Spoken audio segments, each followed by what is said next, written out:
নমস্কাৰ, মোৰ নাম সঞ্জয় ৰয়। মই গোপচাৰ ভিচিডিচিৰ এজন UPPL মেম্বাৰ হয়। মোৰ আজি এটা অভিযোগ পালোঁ, নিউজত পালোঁ। মোৰ কথাটো শুনা পাই বহুত দুখ লাগিল। মই আইতা এজনৰ ঘৰ বনাই দিছিলোঁ। তেখেতৰ ল'ৰা আছে, 4-5জনমান ল'ৰা আছে। কোনো নাচায়, আইতাজনে ভিক্ষা কৰি খায়।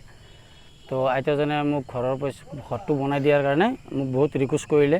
আনকি তাহাঁতৰ যিবিলাক বোৱাৰী আছে, বোৱাৰীবিলাকেও কৈছে যে তয়ে বনাই দি, আমি বনাই দিব নোৱাৰিম। তো ল'ৰাবিলাকেও তেনেকৈ কৈছে। তাৰপিছত মই যি হিচাপত কৈছে, বুঢ়ীজনে যি হিচাপত কৈছে, মই সেই আইতাজনে যি হিচাপত কৈছে, মই সেই হিচাপতে ঘৰটো বনাই দিছোঁ।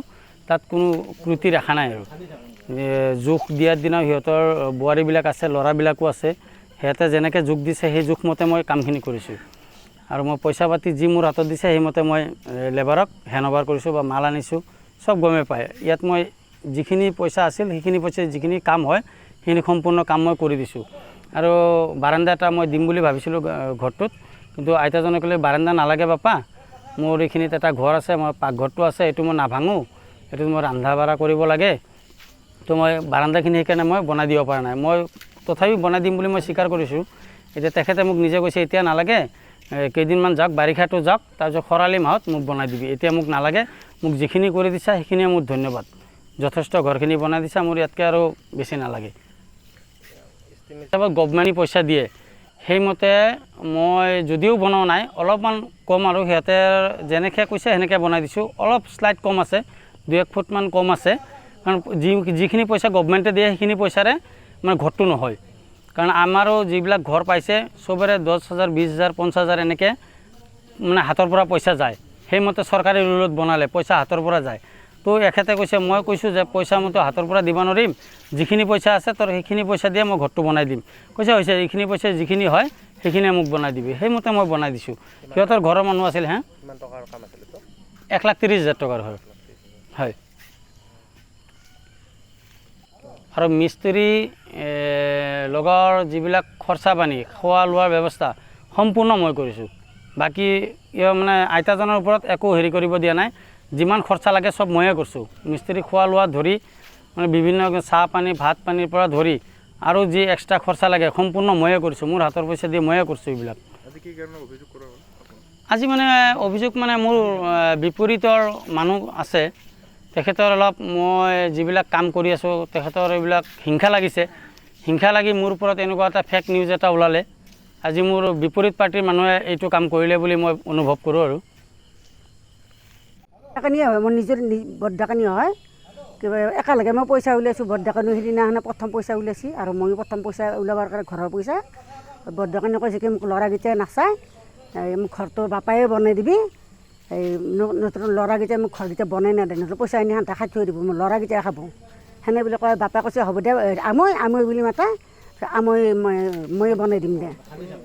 এই আমাৰ মেম্বাৰ সঞ্জয় বাপাই বনাই দিম বুলি কৈছে। আৰু তাৰপিছত যে হ'ব দে বাপা, হ'ব দে বুলি কৈছে। আৰু বাপাই গাড়ীতে লৈ যায়, মোকো আনকি লৈ গৈছে পইচা। যেইবাৰে 3বাৰো ওলাইছোঁ, 3বাৰো এই আমাক গাড়ীত উঠাই লৈ গৈছে। যেইবাৰে আমি পইচা ওলাইছোঁ ময়ো ঘৰ পাইছোঁ, আমাৰ বৰডাকানী বুঢ়ীটোও পাইছে। কিন্তু তেওঁৰে কৈছে কি মোক কোনো নাচায় যেতিয়া তুমিয়ে ঘৰটো বনাই দিবা। এওঁ বহুতখিনি কষ্ট কৰি পেলাই ঘৰটো বনাই দিছে। তেওঁ হাজিৰা লগাইছে, খাৱা খৰচা দিছে, গোটেইখিনি খৰচা কৰি তেওঁ ঘৰটো বনাই দিছে। আৰু বুঢ়ীটো একো খৰচ কৰিব দিয়া নাই। চাহ পানী আদি কৰি, ভাত পানী আদি কৰি চবখিনি সঞ্জয় বাপাই দিছে, খৰচা গ্ৰহণ কৰিছে, কৰি এইখিনি বনাই দিছে। আৰু ঘৰটো ওলাইছে, সম্পূৰ্ণ হৈছে। যেনে হিচাপে মাজত বেৰা দিয়া নাই, ঠিকে আছে। এতিয়া আমাৰ ধৰ ঘৰত এতিয়া আমি ল'ৰা আছে, আমাৰ ল'ৰাৰ কাৰণে ধৰি অলপ ভালকৈ বনাই আছোঁ, অলপ বাহাদুৰি কৰি বনাই আছোঁ। এতিয়া বাইদেউতো কোনো নাই, বাইদেউ অকলে থাকে, থকাৰ কাৰণে মাজত আৰু বেৰা ৰুম চুম বনাই দিয়া নাই। এক ৰুমত বৰ ধুনীয়াকৈ ঘৰটো বনাই দিছে। আৰু এতিয়া আমি ভাল পাইছোঁ সেনেকৈ বনাই দিয়াই। এতিয়া দেখাটোহে কৈছোঁ। আৰু তাৰমানে বাপাই কিন্তু যথেষ্ট কষ্ট কৰিছে। আমি দেখাত ভাল হৈছে, নাই ভাল হৈছে, একজন মানুহ হিচাপে ঘৰ ভালেই হৈছে। আৰু ইটাৰ দাম আছে ইমান, 1600 ইটাৰ 1000 হয়। এতিয়া ইটাৰ দামৰ কাৰণে আনকি মই ঘৰটো বনাইছোঁ, মোৰে আনকি হাতৰ পৰাই পইচা খৰচ গৈছোঁ। 50,000 গেলেই মোৰ, ওপৰৰ পিন গাঠাই নাই এতিয়াও, বিশ্বাস কৰিব যদি। এতিয়া কি হ'ব, ইটাৰ দামৰ কাৰণে আমি এতিয়া পৰা নাই।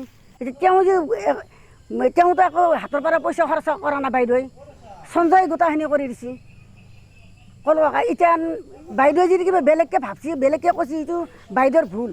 সেইটো ভুল বুলি ক'ব খোজোঁ আৰু মই এইখিনিয়ে ক'লোঁ আৰু মই ক'ব লগাটো মই দেখাটোহে কৈছোঁ কাৰণ একেলগে মই পইচা ওলাইছোঁ বাইদেউও পইচা উলিয়াই আনিছে ময়ো ওলাইছোঁ সঞ্জয় কামটো চলাই দিছে আৰু কৈছে মই তলখন প্লাষ্টাৰ কৰি যাম মই হেৰি বেৰাখনৰ প্লাষ্টাৰ কৰি নাথাকোঁ কাৰণ মোৰ খাৱা খৰচ গোটাইখিনি মোৰ খৰচ হৈ গৈছে 4-5জন মোৰ হাজিৰা লগাই এনে বুলি কৈছে আৰু তো মই শুনা নাই এতিয়া যদি আজিয়ে মই শুনিলোঁ আৰু শুনি পেলাই ক'লোঁ এতিয়া দুৰ্নীতি কৰা মোৰ মনটো বেয়া লাগিছে আৰু মোৰ কাৰণ আমি দেখিছোঁ সি যথেষ্ট কষ্ট কৰিছে আৰু এইখিনি মই দেখিছোঁ দেখাখিনি ক'লোঁ আৰু